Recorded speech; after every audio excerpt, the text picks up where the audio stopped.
All right, I'm going to continue on a little bit here. One of the things that happens when you create a propeller is that you will need a separate hub, and that's so you don't create several hubs on top of one another when you select two, three, four, five blades. So it's pretty simple just to create, turn this on here, just to create a hub. We don't need any height segments in it to keep the polys low. Um, we'll put 20 sides on it, and I'll flip this up vertical, and I'll quick align it to the prop here. So now we can size it. I'm going to just size it this way and this way. Okay, and then I'm going to just move it back a little, like so. Alright, then I'm going to go to the pivot of the propeller. I'm going to snap that to the back of the hub here. That way their pivots line up, and you can select both of them here. And we can go to parent. Nope, sorry, local. Alright, it's going to be difficult. Doesn't really matter. And this needs to just be named hub. So we'll do it in all caps. I don't think it really matters. Yeah, it shows in all in caps. Okay, and we need this to be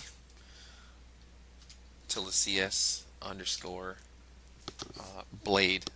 That's a forced name. It has to be named that. Required cs blade. All the other naming will be done uh, in the actual name of the project. So now, if your hub is going to show you want more detail, I mean, you can continue to model on that hub now that everything's lined up. Um, the other thing too is that this needs to be centered to the world. So what I'm going to do first is to just group the two of these. No, I'm not going to group the two of those. That doesn't make any sense. All right, what I'll do is just first make sure that I'm on view, and I'm at the move tool, and I'm going to move this hub to 0, 0, 0. So one quick way to do that is just to right click on the arrows beside these, and you'll see that it jumps. And I'll do the same thing here. And now we're at the world center. I can show you that by turning the grid on. You can see that we're right at the back of the blade is right here on the black line. And then we have this running right through the center, which is all good.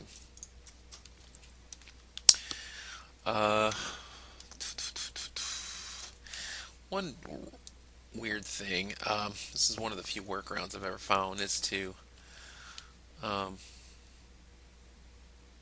is to make a copy here and then group this copy. Okay, and then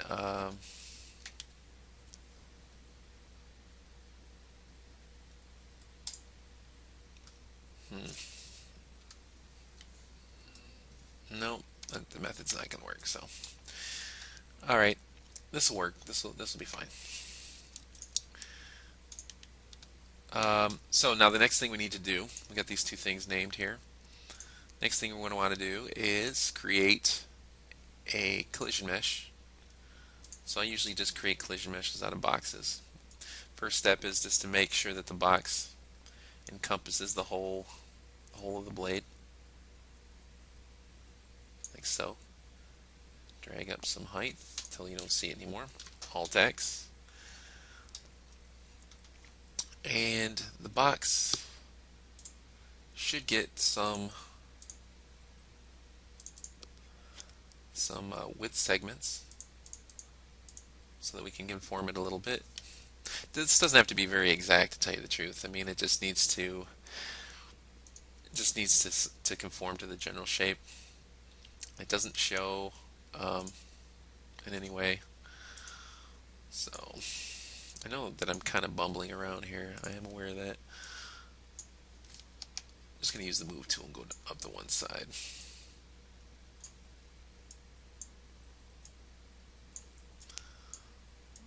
Grabbing both verts at the same time, obviously. Just shaping from this end.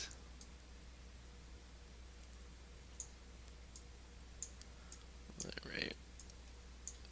Shaping this end down.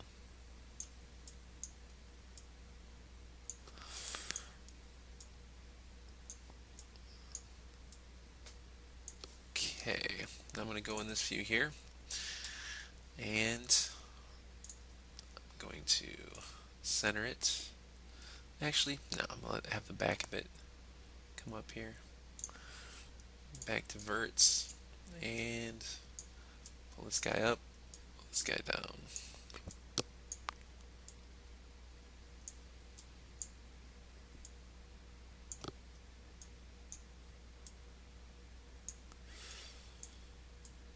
Ta-da, ta-da, ta-da.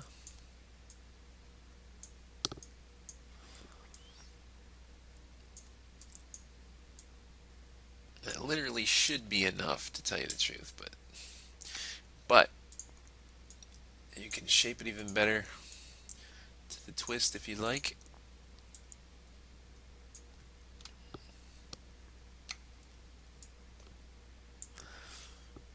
Keeping this centered up.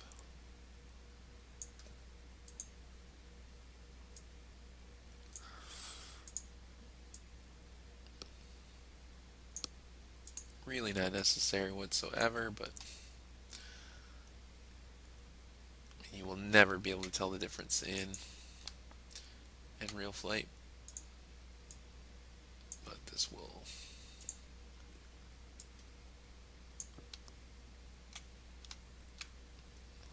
turn the grid off. This confuses me.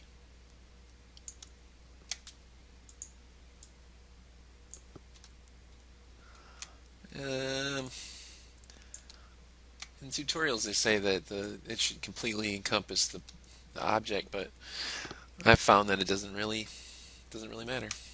You don't need any smoothing groups, nothing to worry about here. Oh yeah, that does help if you can see through it.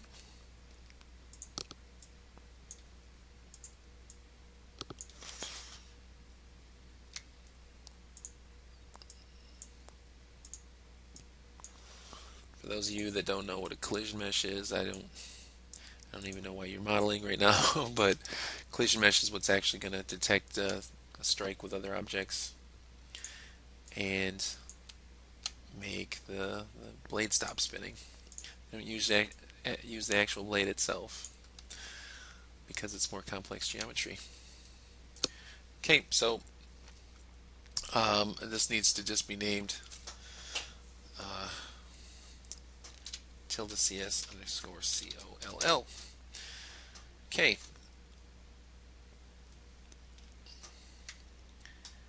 That ought to do that. So now what we're going to do is to open up the schematic here, which is just the easiest way to do it. And I'm going to not worry about plane, that's my image I'll be using a little bit later. But in here you can use the connect button, and we can connect the blade to the hub and connect the collision mesh to the blade. So now everything's completely linked.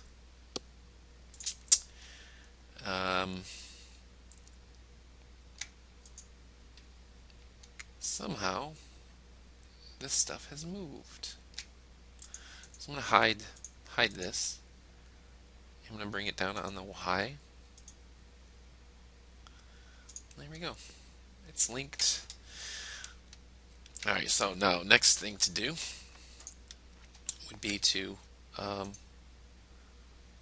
go ahead and map this. So I think I can map that pretty quickly. So I'm going to hide unselected. And here's a little trick. If you make a selection while you're in this mode, it's pretty easy using that ignore backfacing to get half of the the prop. It's a little harder to do that when you're in the unwrap modifier. So it's a little trick that I've learned. So I've made the selection. Now I'm just going to uncheck that, and I'm going to add the unwrap UVW. And when I select this, I'll end up with that same exact selection. It just comes up automatically.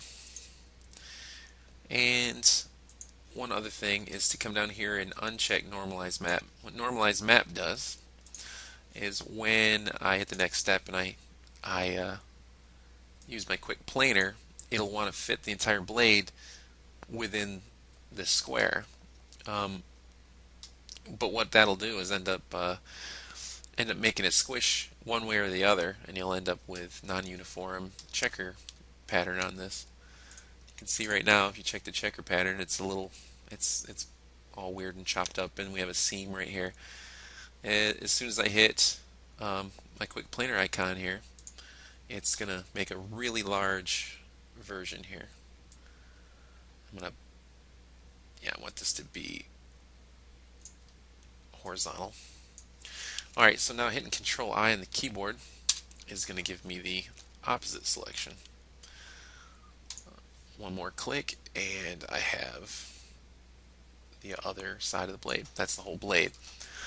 So while I'm here, I'm going to go to Tools and Relax, and I'm going to go to Face Angles. I'm going to hit Start Relax, and then I'll stop the relaxation. So that ends up with something that has a little better shape to it. Another little trick is to hit select by element, and it'll select the whole thing at once. If that's not selected, you'll see I'll just get a single poly. So once it's split, it becomes an element. So again, by face angles, I'm going to start the relax and stop. I'll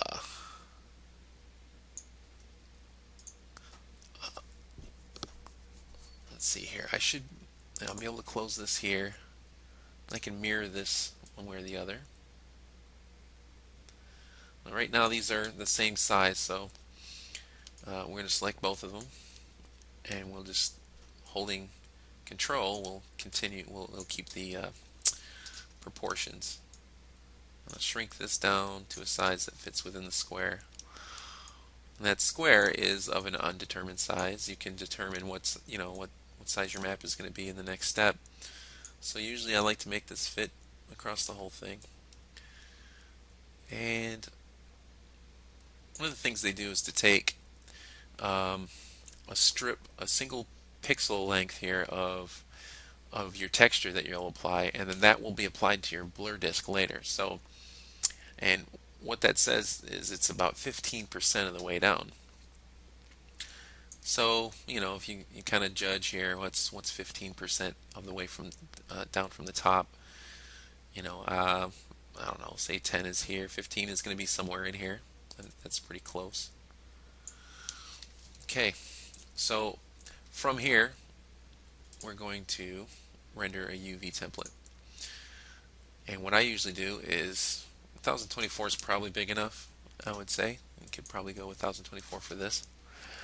I don't want to show any overlap, and I'm going to get rid of my seam edges, and I'll render a template. It's rendered off screen here, and this is going to be the map that I'll use in Photoshop.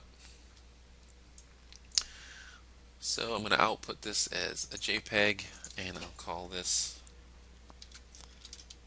prop template, and save that on the desktop. I'm going to go for the best quality I can. And from here I can close this. I can close the edit window, and I want to collapse the unwrap.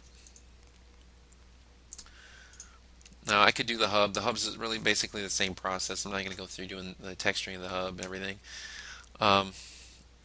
So that would be how you unwrap the blade, and we'll do some coloring in the next one.